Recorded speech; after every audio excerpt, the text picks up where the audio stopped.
माँ भगवती दुर्गा की कृपा सदैव आप और आपके परिवार पर बनी रहे।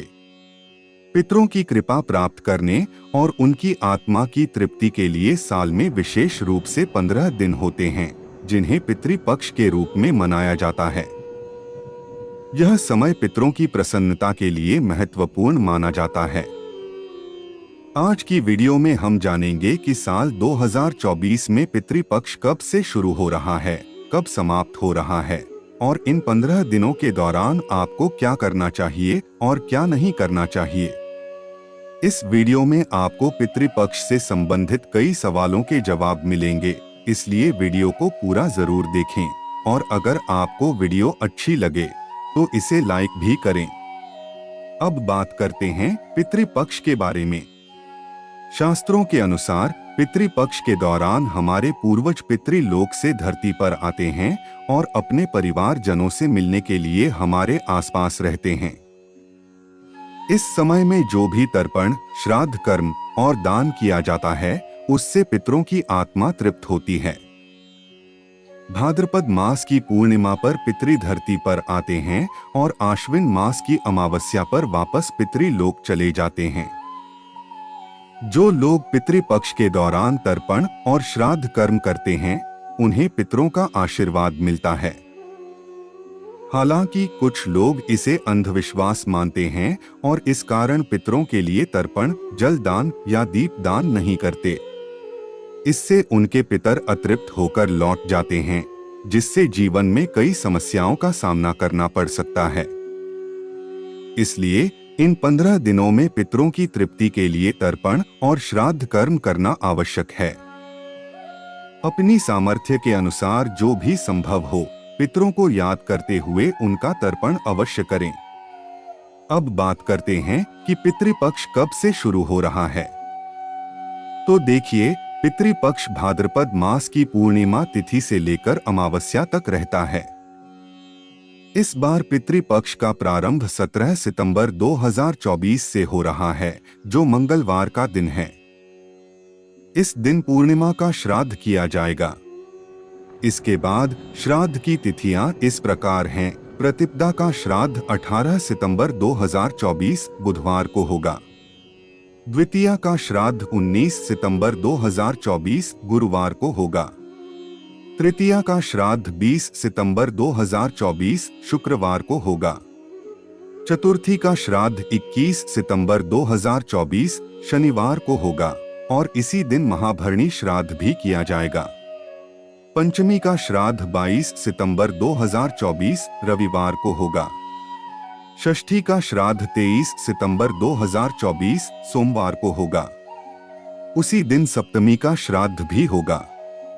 अष्टमी का श्राद्ध 24 सितंबर 2024 मंगलवार को होगा। नवमी का श्राद्ध 25 सितंबर 2024 बुधवार को होगा। दशमी का श्राद्ध 26 सितंबर 2024 गुरुवार को किया जाएगा। एकादशी का श्राद्ध 27 सितंबर 2024 शुक्रवार को होगा। द्वादशी का श्राद्ध 29 सितंबर 2024 रविवार को होगा और इसी दिन मघ श्राद्ध भी किया जाएगा। त्रयोदशी का श्राद्ध 30 सितंबर 2024 सोमवार को होगा। चतुर्दशी का श्राद्ध 1 अक्टूबर 2024 मंगलवार को होगा। सर्वपितृ अमावस्या 2 अक्टूबर 2024 बुधवार को मनाई जाएगी। इस प्रकार 17 सितंबर 2024 से लेकर 2 अक्टूबर 2024 तक पितृपक्ष रहेगा। इन दिनों में विशेष रूप से अपने पितरों की आराधना और श्राद्ध कर्म करना चाहिए। आपका पहला प्रश्न है कि पितृपक्ष में कौन सी पूजा नहीं करनी चाहिए।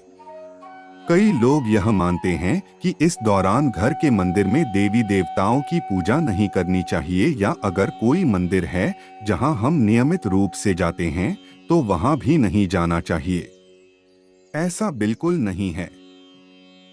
आप देवी देवताओं की पूजा अपने घर में वैसे ही कर सकते हैं जैसे आप बाकी दिनों में करते हैं और मंदिर भी जा सकते हैं। फर्क सिर्फ इतना है कि पितृपक्ष के दौरान पितरों की पूजा भी विशेष रूप से की जाती है। इन 15 दिनों में हम देवी देवताओं के साथ साथ पितरों की भी पूजा करते हैं। बाकी दिनों में जहां आप केवल देवी देवताओं की पूजा करते हैं, पितृपक्ष में पितरों की आराधना भी जरूरी हो जाती है।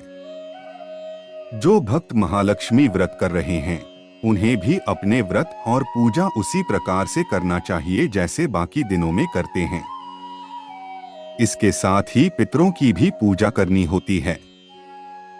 पितृपक्ष में जीवित पुत्री का व्रत भी आता है, जिसे उसी प्रकार से किया जाता है जैसा परिवार में होता आया है। ध्यान रखने वाली बात यह है कि पितृपक्ष में कोई नया व्रत शुरू नहीं करना चाहिए और किसी व्रत का उद्यापन समापन भी नहीं करना चाहिए। यदि आपके व्रत पूरे हो भी गए हैं तो उद्यापन नवरात्रि में कर सकते हैं। इस दौरान आप नए व्रत का संकल्प भी नहीं लेंगे। एक और सवाल यह आता है कि क्या पितृपक्ष में सूर्य देव को जल अर्पित नहीं करना चाहिए? सूर्य देव को रोज जल चढ़ाना चाहिए, चाहे कोई भी समय या परिस्थिति हो। पितृपक्ष में भी आप सूर्य देव को जल अर्पित कर सकते हैं, इसमें कोई समस्या नहीं है। हाँ, कुछ कार्य पितृपक्ष में नहीं करने चाहिए, जैसे घर बदलना। अगर आप किराए का घर बदलने की सोच रहे हैं तो पितृपक्ष में ऐसा न करें। पितृपक्ष समाप्त होने के बाद आप नवरात्रि के शुभ दिनों में घर बदलने का विचार कर सकते हैं। नवरात्रि के बाद भी स्थान परिवर्तन किया जा सकता है, लेकिन पितृपक्ष के दौरान घर बदलना या किसी प्रकार का स्थान परिवर्तन उचित नहीं माना जाता है। विशेष रूप से गृह प्रवेश, विवाह, मुंडन जैसे मांगलिक कार्य पितृपक्ष में नहीं किए जाते। यह समय केवल पितरों की पूजा और आराधना के लिए शुभ माना जाता है, इसलिए इन बातों का ध्यान रखना जरूरी है। बहुत सारे लोग यह भी पूछते हैं कि पितृपक्ष में नए वस्त्र खरीदना चाहिए या नहीं। अगर जरूरी न हो तो इस समय नए वस्त्र खरीदने से बचना चाहिए। पितृपक्ष का समय विशेष रूप से पितरों के लिए समर्पित होता है और इस दौरान जो भी खरीदारी की जाती है वह प्रायः पूजा पाठ के लिए होती है। नए वस्त्र खरीदना और पहनना इस समय शुभ नहीं माना जाता। अब बात आती है कि क्या सुहाग की सामग्री जैसे चूड़ियां आदि पितृपक्ष में खरीदी जा सकती हैं। सामान्य रूप से अपने लिए सुहाग की सामग्री इन दिनों में नहीं खरीदनी चाहिए, लेकिन अगर आप महालक्ष्मी व्रत कर रही हैं, जिसमें उद्यापन के लिए 16 सुहाग की सामग्री चाहिए, तो वह आप खरीद सकती हैं। इसके अलावा नवरात्रि की पूजा सामग्री भी पितृपक्ष में खरीदी जा सकती है, क्योंकि पूजा पाठ के लिए सामग्री खरीदने में कोई बाधा नहीं होती। परंतु पितृपक्ष में खुद के लिए सुहाग की सामग्री खरीदना या पहनना शुभ नहीं माना जाता है। विशेष रूप से सुहागिन महिलाओं को इस समय नई वस्तुएं या सुहाग की सामग्री धारण नहीं करनी चाहिए। अगला प्रश्न आता है कि क्या पितृपक्ष में मायके से ससुराल या ससुराल से मायके जाना चाहिए? पितृपक्ष के दौरान यदि बहुत जरूरी न हो तो स्थान परिवर्तन से बचना चाहिए। यदि आपको कहीं आना जाना है तो पितृपक्ष शुरू होने से पहले ही कर लें।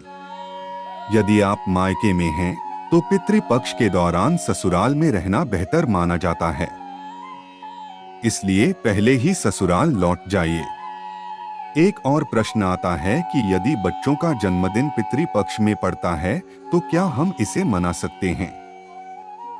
जिन बच्चों का जन्म पितृपक्ष में होता है उनका जन्मदिन अक्सर पितृपक्ष में ही पड़ता है, इसलिए आप इसे मना सकते हैं, इसमें कोई समस्या नहीं है। बस इस दिन अपने पितरों का स्मरण अवश्य करें। पितरों के लिए दान करें, तर्पण करें यदि संभव हो, और प्रार्थना करें कि आपके बच्चों को पितरों का आशीर्वाद मिले।